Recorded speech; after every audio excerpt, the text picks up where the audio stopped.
என்னுடைய red car களவு போயிட்டுது. ஸ்டீரிங் வீல் லாக் இருக்குது.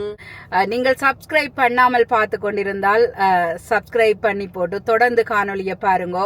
லாக் பண்ணிட்டு வச்சா அது சேஃபா இருக்குமெண்டு. ஆனா இதுக்கு பிறகுதான் எனக்கு தெரியும் உண்மையா அப்படி போலீஸுக்கு சொல்ல வேணுமென்ட்டு அம்மாவுக்கு முதல் அடிக்காம போலீஸுக்கு எல்லாம் ஹாய் ஹலோ வணக்கம். இந்த காணொலியில என்ன பார்க்க போறீங்கன்னு சொன்னால் என்னுடைய ரெட் கார் களவு போயிட்டுது. என்னத்தை சொல்றது, அந்த ஸ்டோரியை தான் நீங்கள் இந்த காணொலியில பார்க்க போறீங்க.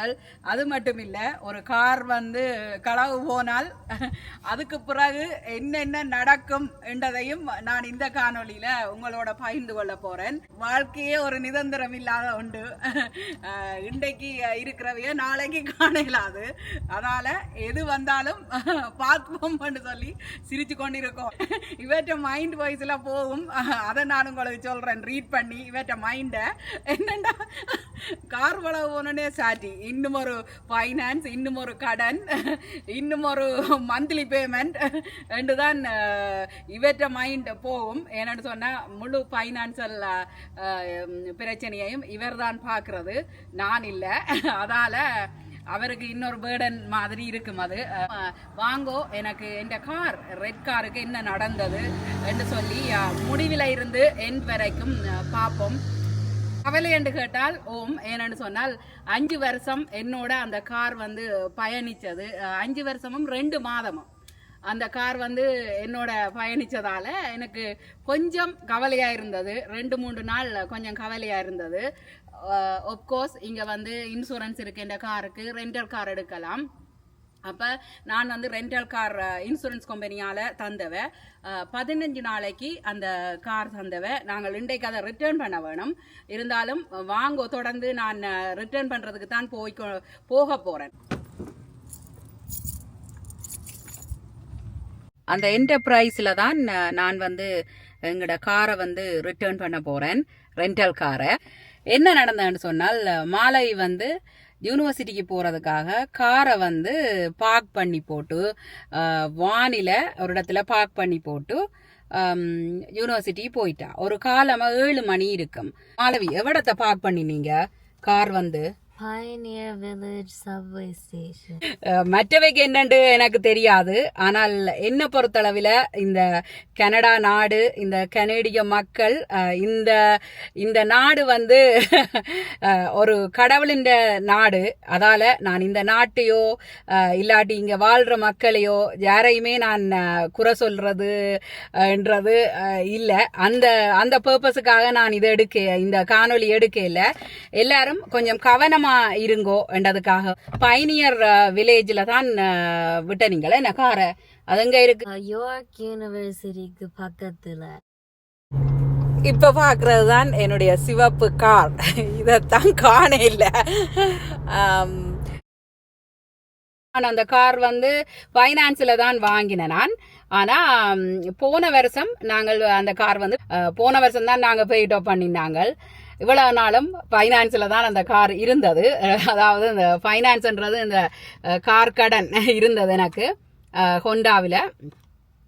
அதுக்கு பிறகு கார் வந்து மாலவி பிறகு எல்லாம் கிளாஸ் எல்லாம் முடிச்சு கொண்டு வந்து அந்த இடத்த வந்து பார்த்தா காரை பார்த்தா காணையில். அந்த இடத்துல வந்து சுத்தவர கேமரா இருக்குது. மற்றது வந்து அது அந்த இடம் வந்து பெய்ட் பார்க்கிங். என்ன எவ்வளவு காசு பே பண்ணினீங்க? $7 $6 என்ன ஒன்று சொன்னீங்க? ஒரு நாளுக்கு 3 மணிக்கு முன்னம் நீங்க போய் பார்க் பண்ணினா $7. ஆனா வீக்கெண்டில் ஃப்ரீ. வீக்கெண்டில் சனி ஞாயிறுல வந்து ஃப்ரீ தான். அப்போ காரை பார்க் பண்ணி போயிட்டு வந்தா காரை காண இல்லை. 3:30 அப்படி காரை காண இல்லை. அதுக்கு பிறகு உடனே மாலை வந்து அம்மாவுக்கு போன் பண்ணி சொல்லிட்டேன். ஏன் நீங்க உடனே எனக்கு சொல்ல இல்ல? ஏனென்றால் முதல் வந்து போலீஸுக்கு சொல்ல வேணுமென்ட்டு அம்மாவுக்கு முதல் அடிக்காம போலீஸுக்கு எல்லாம் டோயிங் கம்பெனிக்கு எல்லாம் அடிச்சுட்டு தான் அம்மாவுக்கு சொன்னான் இப்படி கார் போனதுண்டு. அப்புறம் நான் சொன்னான் போலீஸுக்கு அடிச்சேன், நான் 4-5 டோயிங் கம்பெனிக்கு அடிச்சேன், நான் அப்புறம் வான் சிரிக்கும் அடிச்சேன். எனக்கு அடிச்சு பிரயோசனம் இல்லை. காவல்துறைக்கு தான் நீங்க அடிக்க வேணும் உண்டு. அம்மா ஒன்றும் செய்யலாது உண்டு. மற்றது இன்னொன்று அம்மா என்ன செய்வா? அம்மா கத்துவா. அப்பா கத்துறதுக்கு எல்லாம் நேரம் இல்ல. உடனே போலீஸுக்கு தான். சரி, அம்மா தான் கத்துவா. அப்பா அப்பாதான் இங்க ஸ்பாயில் பண்றதால் அப்பா ஒன்றும் காத்த மாட்டார். அப்பா வந்து பேசாம ஓகே மாலவி கார் போனா போகட்டும், நாங்க வேற கார் வேண்டலாம் தானே. நான் எடுத்த உடனே என்ன மாலவி நீ லொக் பண்ணி போட்டு போவே இல்லையா, எங்க பார்க் பண்ணி நீ பார்க்கிங் காசு பே பண்ணி நீ 1000 கேள்வி கேட்பேன் நான் எடுத்த உடனே. அப்பா வந்து ஒன்றுமே சொல்ல மாட்டேன். நான் போய் கார்கானையில போய் பார்த்துட்டு உள்ளுக்கு சப்வே ஸ்டேஷனுக்குள்ள போய் ஒரு டிடிசி ஒர்க்கர் இருந்தவர். அப்ப அவருக்கு போய் சொன்னான் இப்படி கார்கானையிலண்டு. அவர் கேட்டவர் நீங்க பார்க்கிங்குக்கு பே பண்ணினீங்களா? ஆனா பார்க்கிங்குக்கு பே பண்ணாட்டியும் அவை உண்மையா டிக்கெட் வச்சுட்டு தான் போவீனம். கார் ஒரு நாளும் அப்படி டோ பண்ண மாட்டீனம். அப்ப அவர் எதுக்குண்டாலும் எனக்கு ஃபோன் நம்பர் தந்தவர். அந்த வான்சிரி ஃபோன் நம்பர் தந்தவர், பார்க்கிங் என்ஃபோர்ஸ்மெண்ட் ஃபோன் நம்பர் தந்தவர். அவைதான் அந்த பார்க்கிங் பே பண்ணினதோ அந்த இன்ஃபர்மேஷன் எல்லாம் அவைகிட்ட தான் இருக்கு. அப்ப அவர்கிட்ட போய் நம்பரை கேட்டு அவர் 2-3 நம்பர் எனக்கு தந்தவர், நல்லா ஹெல்ப்பா இருந்தவர். அதுக்கு பிறகுதான் கடைசியா நான் ஃபோன் எல்லாம் கதைச்சிட்டு அவே ஃபோனில் சொன்னதோ இனி போலீஸ் காணையிலாண்டா டோ பண்ணிலாண்டா இனி போலீஸுக்கு தான் அடிக்க வேணுமெண்டு நான் எமர்ஜென்சி ஃபோன் நம்பர் கிடைச்ச நான் எமர்ஜென்சி ஃபோன் நம்பர் கிடைச்ச பிறகு 911க்கு என்ன ரீரூட் பண்ணினது. 911 அவசர சேவை, நான் எமர்ஜென்சி என்றா அவசரம் இல்லாதது. அப்ப இது வந்து ஒரு உயிர் ஆபத்து இல்ல தானே யாருக்கும்.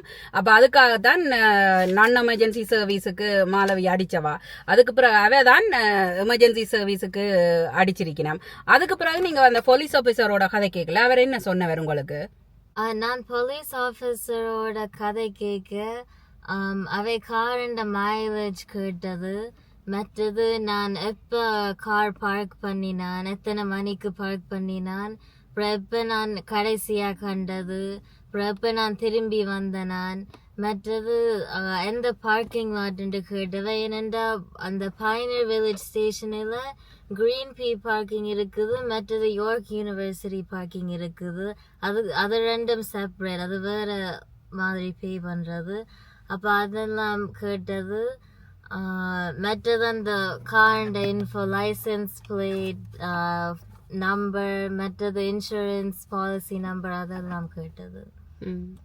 மற்றது வேற என்ன கேட்டதுண்டா எனக்கு பெர்மிஷன் இருந்ததோ காரை கொண்டு போன்னு கேட்டது. ஏனண்டா பெர்மிஷன் கேட்காட்டி காரை போய் எடுத்துனீங்களா அது நீங்க ஏதாவது காருக்கு செய்த மாதிரி உங்களை மேல வரும். அப்ப அதுக்காக அதெல்லாம் கேட்டது அவர். மற்றது அந்த லைசன்ஸ் நம்பர் எல்லாம் அந்த காரிலே ரெஜிஸ்டர் பண்ணி இருக்குது. ஆனா இது உண்மையா எந்த கார் இல்லைன்றபடியா அம்மாண்ட இன்ஃபர்மேஷன் தான் அவை கூட கேட்டது. நான் உங்களுக்கு ஒரு விளக்கம் சொல்றேன். என்னென்றால் இன்சூரன்ஸை பற்றியது இது கொள்ளுங்க. சரியான வெக்கியா இருக்குது. நான் கார் கொடுக்க வந்த இடத்துல தான் இந்த காணொலி எடுக்கிறேன். நீங்க வாரன் ஒருக்கா விண்டோவை திறந்து போட்டு கதைப்பம் கொஞ்சம் வெக்க இன்றைக்கு வெளியில. அப்ப மாலவி வந்து 16 இயர்ஸ்லயே 16 வயசுலயே இங்க லைசன்ஸ் எடுக்கலாம். அந்தந்த நேரத்துல அந்தந்த விஷயங்களை முடிக்கணும். அதுதான் என்ற பாலிசி. பிள்ளைகளுக்கு ஒரு குறையும் விடக்கூடாது. என்னடா நாங்க சொல்லி கொடுக்கணும் என்னென்ன வயதுல என்னென்ன செய்யணும்.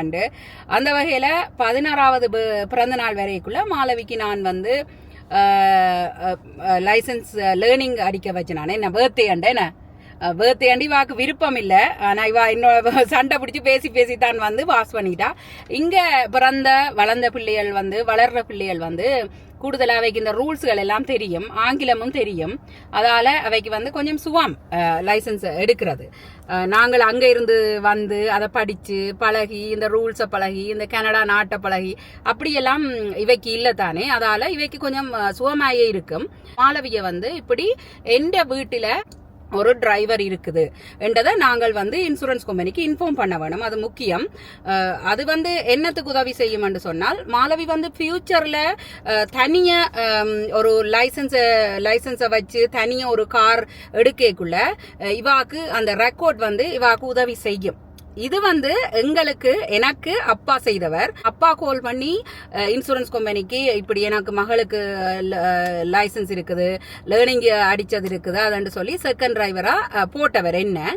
அப்பா வந்து கனகாலமா போட்டிருந்தது. அதுக்கு பிறகு நான் தனியா என்ற கார் வேண்டிய அது எனக்கு கொஞ்சம் என்ற ரெக்கார்டா இருக்கும், அந்த பேட் ரெக்கார்ட் இல்ல அது இதுண்டு எனக்கு கொஞ்சம் உதவி செய்தது. அது அதால நான் அவர் எனக்கு செய்ததை நான் என் மகளுக்கு செய்தேன். ஜான்சன் இன்னும் லைசன்ஸ் எடுக்கல. G2 எடுக்கைக்குள்ளையும் நான் உடனே கால் பண்ணி நாங்கள் மகளுக்கு வந்து G2 எடுத்துட்டா அவ வந்து எந்த காரையும் இவற்ற காரையும் ஒகேஷனலி நெடுகலும் ஓட மாட்டா, ஒகேஷனலி எப்பவாலும் இருந்துட்டு ஓடுவா என்று சொல்லி நாங்க சொன்ன. நாங்கள் அவை பர்பஸ் எல்லாம் கேப்பினோம், என்ன பர்பஸுக்கு அது இதுன்னு சொல்லி அது ஒன்று செய்த நாங்கள். மற்றது வந்து பிறகு G எடுக்கைக்குள்ளையும் நான் திருப்பி கால் பண்ணி திருப்பி G எடுத்துட்டாண்டு.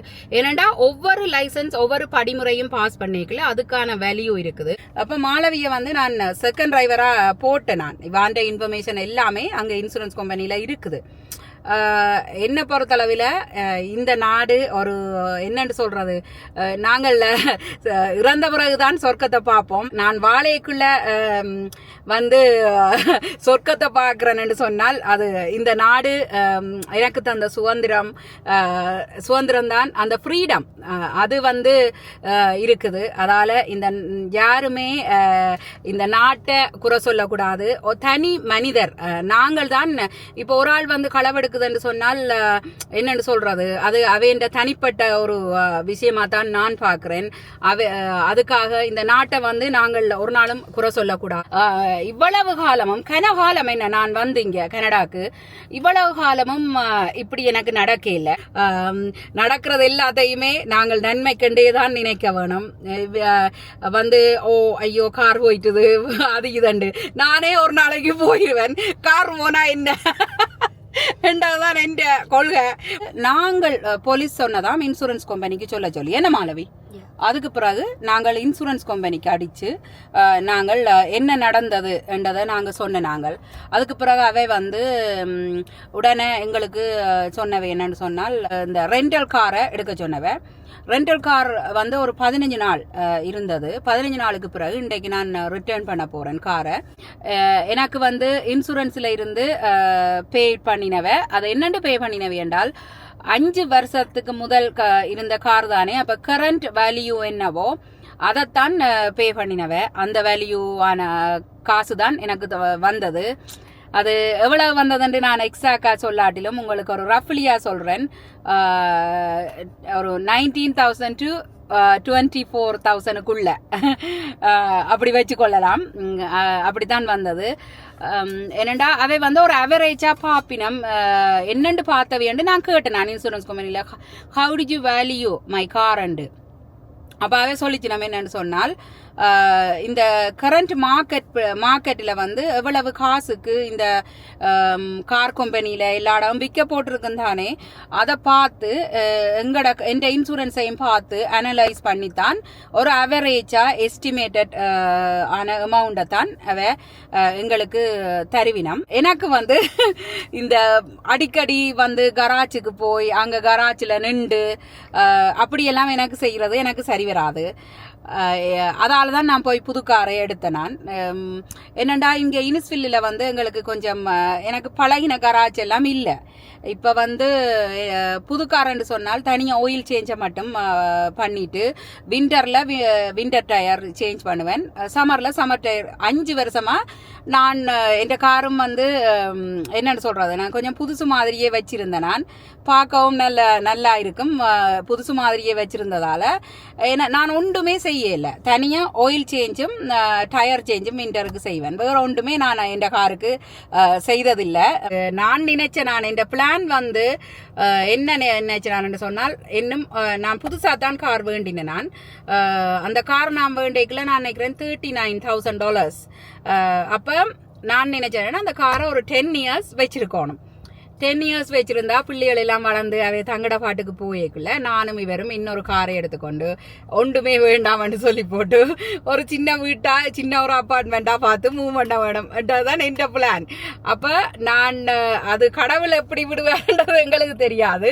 பட் இருந்தாலும் நான் அதைத்தான் நான் அடிக்கடி சொல்லி கொண்டிருக்கிறேன். நான் தேவையில்லாம எல்லாம் நினைச்சு சுமக்க கூடாது என்று சொல்லி நான் அடிக்கடி சொல்றது.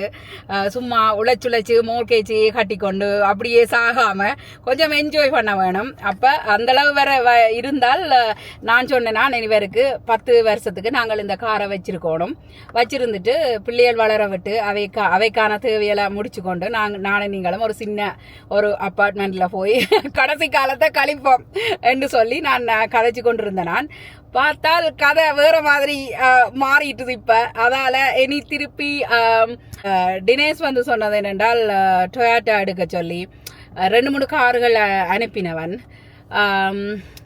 அப்பா வந்து இல்ல நீ ஹொண்டா தான் எடுக்க வேணும், ஹொண்டாக்கு போன்றார். அதுக்குள்ள இவர் வந்து ஜாலினி நீங்க ஹொண்டா எடுத்தா என்ன டொயாட்டா எடுத்தா என்னண்டா என்ன ஒழுங்கான காரா கொஞ்சம் இவருக்கு வந்து என்னண்டா புது கார் எடுக்கிறதான் விருப்பம். ஏன் புது கார் எடுக்கணுமெண்டா எனக்கு வந்து இந்த கராஜ் அதுகள் போயிட்டு அங்க போய் டென்ஷன் ஆகிக்கொண்டு அது இதுண்டா அதுகள் எல்லாம் எனக்கு சரி வராது. நான் இவரை டென்ஷன் ஆக்குவேன்.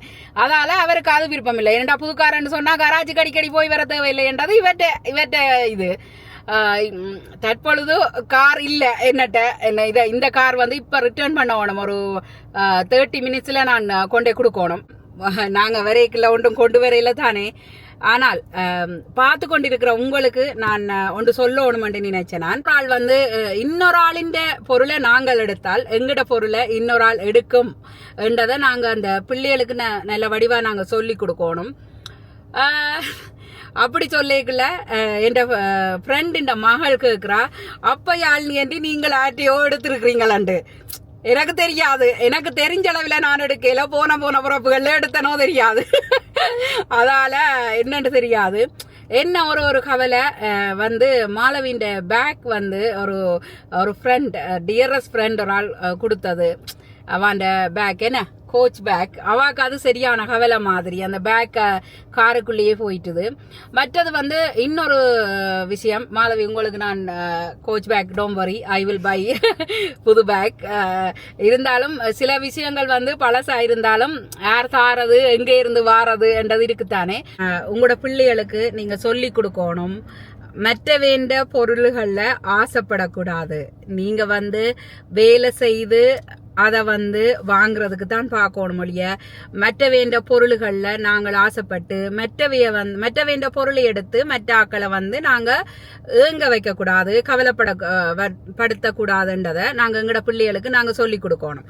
நான் வந்து இந்த கார் போன உடனே ஜான்சனையும் மாலவியையும் கூப்பிட்டு மற்ற வேண்ட திங்ஸ் எல்லாம் எடுக்க கூடாதுன்னு சொன்னவா தம்பிக்கு தான் அது கூட எய்ம் பண்ணி சொன்னவா.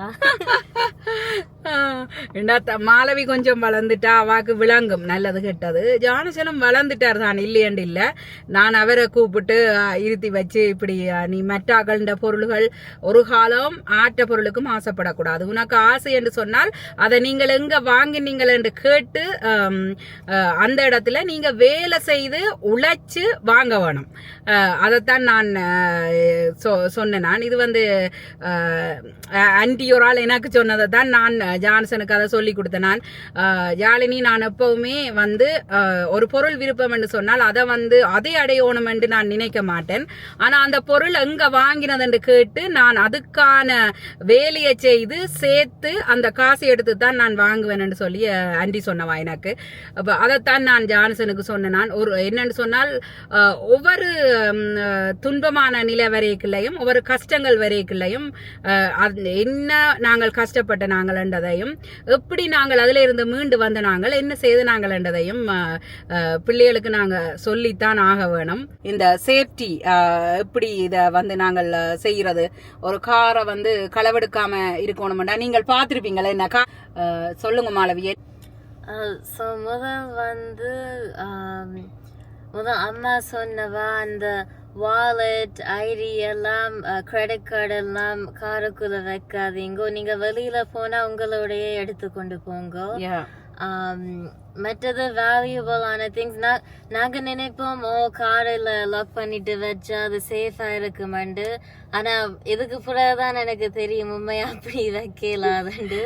எல்லாத்தையும் அந்த வேல்யூபிளான ஐட்டம் எல்லாம் காருக்குள்ளே வச்சு கொண்டு போயிடலாம். அது உங்களோடய எடுத்துக்கொண்டு வர வேணும். நீங்கள் வெளியில் போனாலும் வீட்டுக்குள்ளே போனாலும் எடுத்துக்கொண்டு வாங்க உங்களோட ஐடியா எல்லாம். மற்றது நான் ஆன்லைனில் சர்ச் பண்ணிக்க கனாக்கள் சொன்னது நீங்கள் ட்ராக்கிங் டிவைஸ் எல்லாம் காருக்குள்ளே போடலாம். ட்ராக்கிங் டிவைஸ் போட்டால் போலீஸுக்கு உங்களுக்கும் கொஞ்சம் ஈஸியாக இருக்கும். இப்படி கார் களவு போனால் திருப்பி ட்ராக் பண்ணுறதுக்கு. மற்றது சில லைக் இன்சூரன்ஸ் கம்பெனியும் கார் ட்ராக்கிங்கும் உங்களுக்கு சேர்த்து கொடுப்பினம் நீங்கள் பே பண்ணினா. அதுவும் நான் வாசிச்சேன். நான் இல்லாட்டி நீங்கள் இந்த கசின் வந்து அவ சொன்னவா அவள் ஏர்டேக் வச்சிருக்கிறா காருக்குள்ளாண்டு அதுவும் செய்யலாம். மற்றது இன்னும் கணக்கு இருக்குது. இந்த ஸ்டீரிங் வீல் லாக் எல்லாம் போடலாம். ஆனால் அதுக்கு நீங்கள் கொஞ்சம் பார்க் பண்ணிட்டு கொஞ்சம் நேரம் எடுத்து அதை போட்டுட்டு தான் போக வேணும். ஸ்டீரிங் வீல் லாக் இருக்குது. மற்றது கேமராவும் போடலாம். டேஷ் கேமரா அதுகளும் போடலாம் காருக்கு முன்னுக்கு. கார் அலார்மும் வளமையா கிழக்க காருக்கு கார் அலார்ம் இருக்குதானே இருந்ததா நான் ஸ்டில் எடுத்துக்கொண்டு போயிட்டீனம்.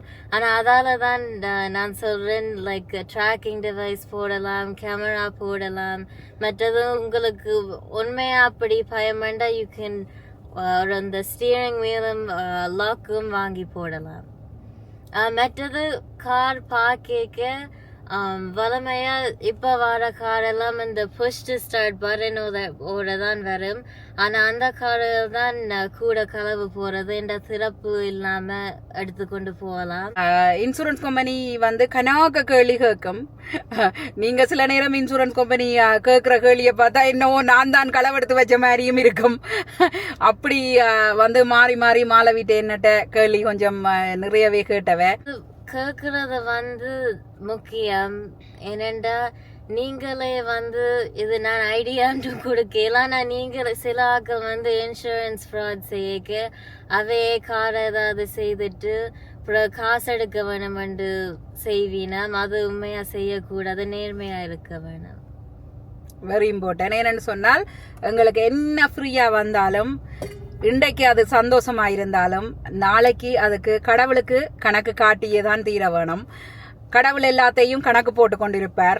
நான் இதை வந்து பிள்ளைகளுக்கு அடிக்கடி சொல்லுவேன். ஏனென்று சொன்னால் வாழ்க்கை வந்து நிரந்தரம் இல்லை. இன்றைக்கு இருக்கிறேன், நாளைக்கு இல்லாம போகலாம். அதால படக்கண்டு எனக்கு தெரிஞ்சது எல்லாத்தையும் மாலவிக்கு சொல்லி போட்டு மாலவிக்கு சொல்லுவேன், மாலவி நீ இதை தம்பிக்கும் நான் இல்லாட்டிலும் சொல்லி விட்டுரு. நான் இல்லாட்டிலும் தம்பின்ற பிள்ளைகள் உண்ட பிள்ளைகள் எல்லாரையும் கொஞ்சம் வழி நடத்து. இதெல்லாம் நான் அடிக்கடி சொல்றது வளமை, எல்லாருக்குமே சொல்லுவேன். அது வளமை என்னமோ தெரியல, மெட்டாக்களின்றி எடுத்தால் அது நிலைக்காது, நிரந்தரம் இருக்காது. தேவையில்லாமல் ஒரு பேட் கர்மாவை வந்து நாங்கள் கலெக்ட் பண்ணக்கூடாது. அதை தான் நான் சொல்ல வரேன். ஓகே, இதில் வந்து நிறையவே கதைச்சிட்டோம். கார் கொடுக்கறதுக்கு எனக்கு டைம் வந்துட்டுது. இனி இந்த நிமிஷத்துல இருந்து கார் என்னட்ட இல்லை. இனி எப்போ கார் வருமோ தெரியாது. மாலவி கொஞ்சம் you cannot go entertainment and things like that. Me too. நாங்கள் எப்ப கார் எடுக்கிறோமோ தெரியாது. எல்லாம் அவன் செயலண்ட மாதிரி எல்லாம் கமல் பாரதியின் கையில தான் இருக்குது. கடனை கொஞ்சம் கூட்டி இழுத்து விடுவோம். வளமையா நான் அதைத்தான் செய்யறேன். நான் புதுசு இல்லை அவருக்கு ஜோதிச்சு கொண்டிருப்பார். இப்ப வந்து இன்னும் செய்யறது யாழ் நீண்ட காரும் போயிட்டுது, நீ அந்த பேமெண்ட் வேற புதுசா வர போதுண்டு வண்டியை போட்டு குழப்பி கொண்டிருப்பார். எல்லாத்தையும் செய்து நாங்கள் இதையும் செய்து முடிப்போம் என்று கொண்டு எல்லாரும் சந்தோஷமா இருங்கோ. மீண்டும் மற்றும் ஒரு அழகான காணொளியில் சந்திப்போம். நன்றி, வணக்கம். வணக்கம்.